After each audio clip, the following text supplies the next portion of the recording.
Good nutrition in cancer patient is quite important. Good nutrition leads to a better tolerance of treatment in terms of handling the side effects. As we understand, the chemotherapy will have some side effects, so will be radiation, so will be post-op care.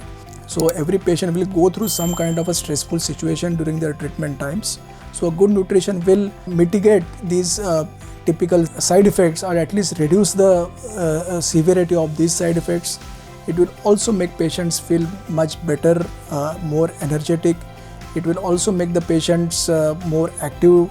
It will also make this patient lead to more improve their physical activity, so that patient can actually exercise, and that itself leads to faster recovery in terms of their side effects.